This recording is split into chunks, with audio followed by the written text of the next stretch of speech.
Alrighty, yo, we'll just go on everybody. It's your boy, Mr. DDG94, back with another reaction video. Today we're going to react to best WWE Ruthless Aggression moments. Yeah, the Ruthless Aggression era. That's really my area where I grew up in. I did start off with the Attitude era, but I started off with around 98, 99. So pretty much at the tail end of the Attitude era. And going into the Ruthless Aggression era, I think the Attitude era ended in what, like 2001, I want to say? 2001? Yeah, because the invasion angle. And then after the invasion angle, it transitioned into the Ruthless Aggression era. This is when Brock Lesnar, John Cena, Randy Orton, Batista, Eddie Guerrero and all those guys started coming in and becoming the stars.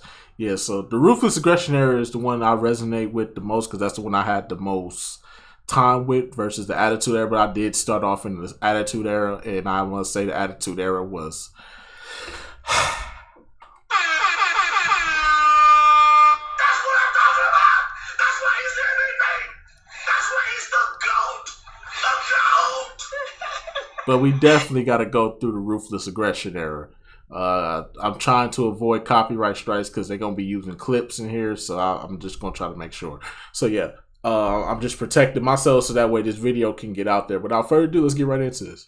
After narrowly missing a spectacular shooting star press during the main event of WrestleMania 19, Brock Lesnar showcased his resilience by rallying back and ultimately defeating Kurt Angle to claim the WWE title. The following week, it was announced that a WWE Championship tournament would take place, with the winner earning a coveted title match against Lesnar at Backlash. Among the participants was an up-and-coming John Cena, who had his knee shattered by Lesnar just months earlier.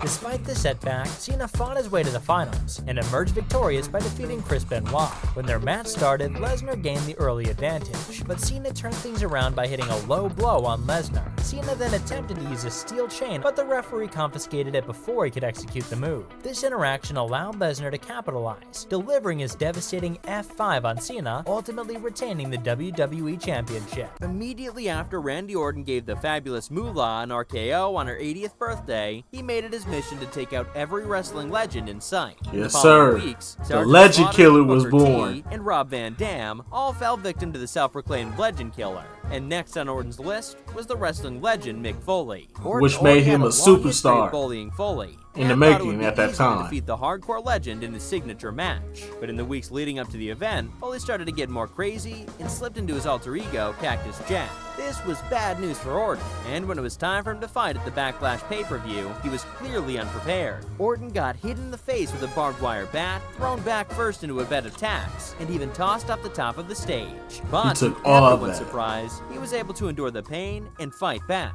Foley almost ended Orton's win streak that night, but at the end of the match, Orton gave Foley an RKO on a barbed wire bat and picked up the victory. After Big Show tried to end Rey Mysterio's career at the 2003 Backlash pay-per-view, Brock Lesnar challenged him to the first ever stretcher match for the WWE Championship. The objective of the match was to incapacitate your opponent enough to get them on a stretcher and roll them across the finish line for the victory. At one point during their historic matchup, Brock Lesnar disappeared backstage while Rey Mysterio returned from injury to get his revenge on Big Show. Mysterio hit the 619 and immediately went for a running clothesline, but Big Show was able to overpower him. Once it looked like Mysterio was going to be put back on the injured list, Brock Lesnar drove back to the ring with a climbed to the top and delivered a flying clothesline to Big Show. After hitting his devastating F5 finisher, Lesnar got creative by using the forklift to carry the 500-pound Big Show across the finish line for the victory. But this wouldn't be the end of their rivalry. During their rematch 1 month later, Brock Lesnar hit a superplex on Big Show, causing the entire ring to implode. Iconic no moment. One scarier than Kane after he unmasked in the summer of 2003. Him. The Big Red Machine set Jim Ross on fire and even gave Linda McMahon a tombstone at the top of the Monday Night Raw stage. Kane's actions did not sit well with Linda's son, Shane McMahon, so he returned to WWE to attack Kane and knock him into a dumpster fire. Kane ended up surviving Shane's brutal attack, so the two were booked to face off in a last man standing match at the Unforgiven pay-per-view. After a brutal 20-minute match, McMahon ended up losing after missing an elbow drop off the Unforgiven stage.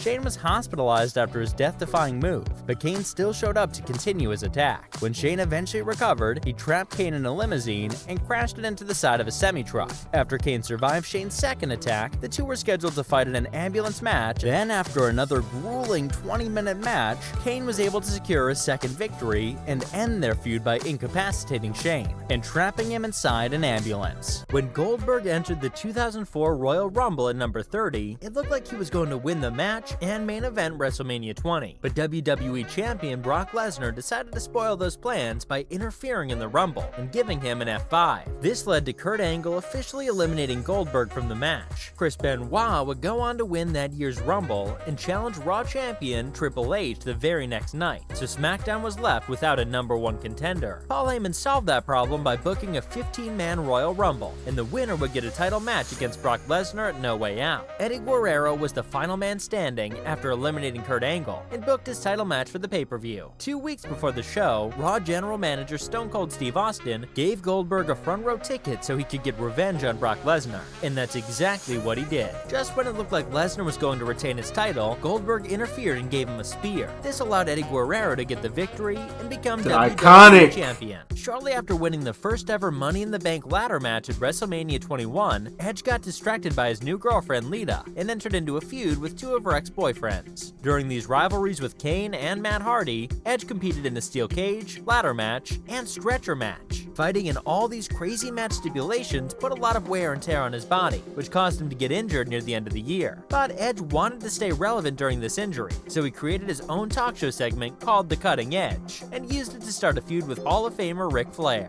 After Edge got cleared to wrestle, he was scheduled to have a match against Flair at the upcoming New Year's Revolution pay-per-view. Edge would lose his return match by disqualification, but his night was far from over. While John Cena was recovering from his title defense in the Elimination Chamber, Mr. McMahon came out and announced that Edge was cashing in his contract. After two quick spears, Edge pinned Cena and won the WWE Championship for the first time. Following his grueling victory in a hardcore match against Mick Foley, Randy Orton set his sights on defending the Intercontinental Championship at SummerSlam. However, just a month before the prestigious event, Edge made a stunning return from injury and managed to dethrone Orton and become Intercontinental Champion. With his aspirations of competing at SummerSlam hanging in the balance, Orton's sole opportunity to secure a spot involved winning a 20-man Battle Royale to become the number one contender for the World Heavyweight Championship. Against all expectations, Orton emerged victorious in the match, earning himself the chance to face Chris Benoit in the main event of SummerSlam. At the beginning of their match, it seemed that Benoit would successfully defend his title. However, Orton gradually gained the advantage, turning Benoit's cross-face into a devastating RKO. Orton secured the distinction of becoming the youngest heavyweight champion in WWE history. However, Orton soon discovered that occupying the top position came with its own consequences. Triple H and the remaining members of Evolution betrayed Orton by attacking him. Making a stunning comeback as the 30th entrant in the 2008 Royal Rumble, John Cena proceeded to secure victory by outlasting all others and eliminating Triple H in the final moments of the match. Cena conveyed to Orton his impatience for WrestleMania and opted to seize his title opportunity at No Way Out. However, during Cena's championship opportunity, Orton intentionally slapped the referee, resulting Hey, it's actually smart when you think about it. This tactical move caused him to lose the match, but successfully retained the title. On that same night, Triple H secured his status as the number one contender to Orton's title by winning the Elimination Chamber match. On the ensuing Raw episode, John Cena displayed his prowess by triumphing in a non-title bout, thereby securing his opportunity to challenge Orton alongside Triple H at WrestleMania. Notably, Triple H wasted no time in making his intentions clear to both contenders. However, it was Orton who had the final laugh, executing a devastating punt on Triple H and cunningly stealing the victory. After Big Show threatened to throw Torrie Wilson off a 20-foot ledge, Kurt Angle attempted to reason with him. However, his efforts were met with a brutal chokeslam that sent him crashing to the ground instead. Once Kurt Angle recovered from his injury, he sought revenge by targeting Big Show with a tranquilizer and shaving his head bald. This audacious act set the stage for a match between the two at the No Mercy pay-per-view. In the initial moments of their match, Big Show demonstrated his dominance, leaving Kurt Angle with no choice but to get himself counted out. However, Teddy Long ordered Angle to resume the match or never wrestle on SmackDown again. After Kurt Angle reluctantly returned to the ring, Big Show made maintained his relentless dominance, leaving Angle struggling to find an opening. However, a fortunate turn of events occurred when the referee was knocked down, creating an opportunity for Angle to attack Big Show with the steel chair. Despite Angle's effort, it proved insufficient to secure a victory. In the closing moments of the match, Big Show chokeslammed Angle from the top rope and pinned him for the win. After severing ties with his manager, Paul Bearer, by entombing him in concrete, The Undertaker shifted his focus to a new goal, challenging JBL for the WWE Championship at SummerSlam. However, during their title match, JBL cunningly provoked The Undertaker into getting himself disqualified. In retaliation, The Undertaker unleashed his fury and chokeslammed JBL through the roof of his limousine. Despite JBL's attempts to avoid a rematch, Teddy Long eventually booked them to face off in a last ride match at the No Mercy pay-per-view. The match was a relentless back and forth with non-stop action, and just when The Undertaker seemed to gain the upper hand after chokeslamming JBL through the announcer's table, Heidenreich suddenly attacked him. Taking advantage of the chaos, Heidenreich placed Undertaker inside the hearse, allowing JBL to secure an unexpected victory. But the humiliation didn't end there. Paul Heyman drove the hearse to a parking lot where Heidenreich slammed a car into it, causing a giant explosion. The week after Brock Lesnar defeated Kurt Angle in a 60-minute Iron Man match, Vince McMahon held an official WWE title presentation to congratulate the new champion. But shortly after Lesnar started his victory speech, The Undertaker crashed the party with Stephanie McMahon, who announced Undertaker as the new #1 contender. A furious Vince McMahon immediately demanded Stephanie to retract the championship match, and when she refused, Vince booked the two of them in the first ever father versus daughter I Quit match. If Stephanie was to lose, she would have to step down as SmackDown general manager, and if Vince was to lose, he would have to resign as WWE chairman. Vince started the match showing no mercy towards his daughter, but it didn't take long for Stephanie to find a weapon and return the favor. The SmackDown general manager almost won the match a couple of times, but Vince was able to regain the upper hand and choke out his daughter with a lead pipe. Stephanie's mother was watching all of this unfold at ringside, and when she couldn't handle it anymore, she threw in the towel. This ended the violence, but gave Mr. McMahon the victory. After Vince getting his head shaved at WrestleMania 23, Mr. McMahon wanted to destroy Bobby Lashley's career by taking away his ECW championship. So he booked Lashley to defend his title in a 3-on-1 handicap match against Team McMahon at the very next pay-per-view. And during the title match, Team McMahon's numbers were too much to overcome. After Umaga executed a devastating Samoan splash on Lashley, Mr. McMahon tagged himself in to get the pinfall and become ECW World Champion. Over the next 4 weeks, McMahon took every opportunity to flaunt his new title, but Lashley would eventually win it back at ECW's signature pay-per-view. McMahon spiraled into a deep depression after losing the title, which led to a Mr. McMahon appreciation night in an attempt to cheer him up. But at the end of the night, McMahon entered his luxury limousine and it exploded into a million pieces. The entire wrestling world began to mourn the former CEO. But a week later, McMahon had to open up Monday night after an unexpected tragedy. When Mr. Kennedy made his debut in the summer of 2006, that's a tough thing to talk about these days. And eventually won the United States Championship. After his title win, he told general manager Teddy Long that he's beaten the best SmackDown has to offer, and there's no one left to beat. But Teddy reminded him he's never faced The Undertaker, and he would for the first time with the Undertaker. Kennedy won the match by disqualification, and their first blood rematch at Survivor Series. Undertaker was given one final shot to beat Kennedy at the Armageddon pay-per-view, and this time they would face off in a last ride match.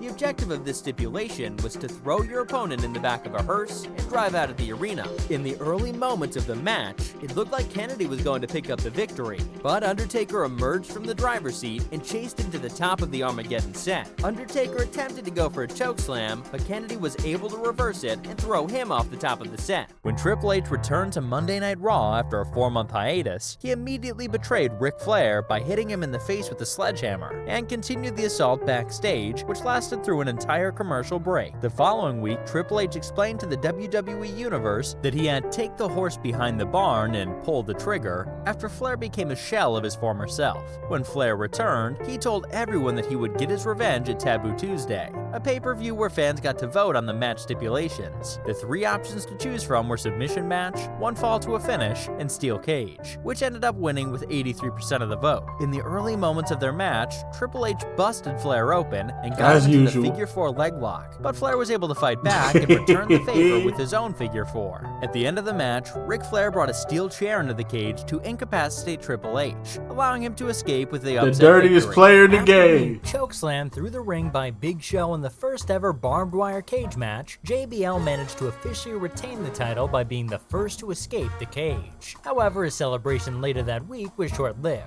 as the new #1 contender, John Cena, launched a surprise attack on him. This incident led JBL to take drastic measures to ensure Cena's downfall, making him lose the US Championship and even destroying his customized belt. Cena attempted to retaliate, but Teddy Long issued a warning that if Cena laid a hand on JBL, he would forfeit his WrestleMania match. However, if JBL physically provoked Cena, then Cena would be allowed to retaliate. Cena attempted to provoke JBL by vandalizing his limousine. This led to JBL having Cena arrested 1 week before their WrestleMania showdown, which provided him with an opportunity to deliver a low blow to Cena as a part of his calculated plan. But Cena would get the last laugh at the end of their title match, as he managed to pin JBL and claim victory, becoming WWE Champion for the first time in his illustrious career. After Rob Van Dam won the second ever Money in the Bank ladder match, he decided to cash in his WWE Championship contract against John Cena at the ECW One Night Stand pay-per-view. RVD knew that the ECW crowd would give him a home field advantage,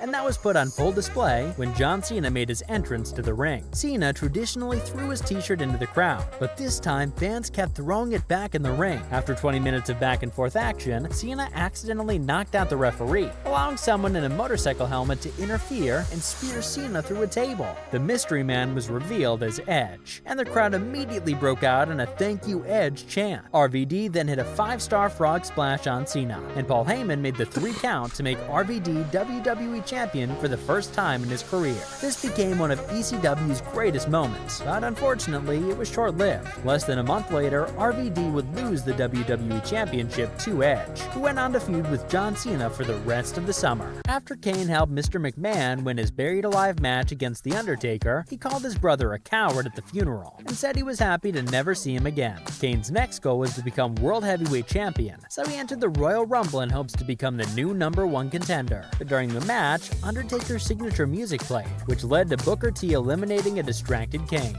Over the following weeks, Kane repeatedly insisted that The Undertaker was dead, only to be met with various paranormal incidents. After Kane couldn't handle the mind games any longer, he challenged The Undertaker to show up at WrestleMania so he could put a permanent end to the madness, and the dead man responded by violently shaking the ring. When Undertaker finally showed up in person at WrestleMania 20, he didn't come alone. He was accompanied by his druids and manager, Paul Bearer. Kane could barely believe what he was seeing, and Undertaker proved to him that he wasn't a ghost. After a violent beatdown and a vicious tombstone piledriver, The Undertaker picked up the victory and got revenge on his brother Kane. After banishing The Undertaker from WWE by defeating him in a tables, ladders, and chairs match, Edge redirected his attention towards marrying his fiancée, Vicky Guerrero. However, their wedding ceremony was cut short when Triple H revealed that Edge was involved in an affair with the wedding planner. This revelation prompted Vicky to reinstate The Undertaker to face Edge at SummerSlam inside Hell in a Cell. During the match's initial stages, Edge used his specialty TLC weapons to gain the upper hand and then speared Undertaker through the cell wall to the outside. Then Edge executed another spear through the announcer's table, but it still wasn't enough to secure the victory. Undertaker was able to fight back using his own arsenal of weapons and sealed the deal with a tombstone piledriver. While The Undertaker was making his exit, he saw Edge still moving on the Titantron. This prompted him to re-enter the ring and execute a decisive chokeslam, sending Edge off a ladder and through the heart of the ring. That was a good ass match. Pippen gets it to Jordan. Hey, whoa. After narrowly missing a spectacular Anyway, so that's just gonna about do it for this one. I will see you all in the next video. That's definitely some of the best moments of the Ruthless Aggression era by far. But I don't know. Could you consider the Randy Orton, the age of Orton, Randy Orton, age of Orton? Would you consider that part of the Ruthless Aggression? I say the Ruthless Aggression era went all the way to, I want to say 2010. Because I feel like 2009 was still like the last of the Ruthless Aggression era. I don't think you could really say, oh, that was PG era. Because that was still, they were still putting on good matches. You had Randy Orton beating the shit out the McMahons. Jeff Hardy won the WWE Championship finally. Like, I would consider those to be put up in there as well. But I mean, it is what it is though. But anyways, I'll see you on the next video. Peace out.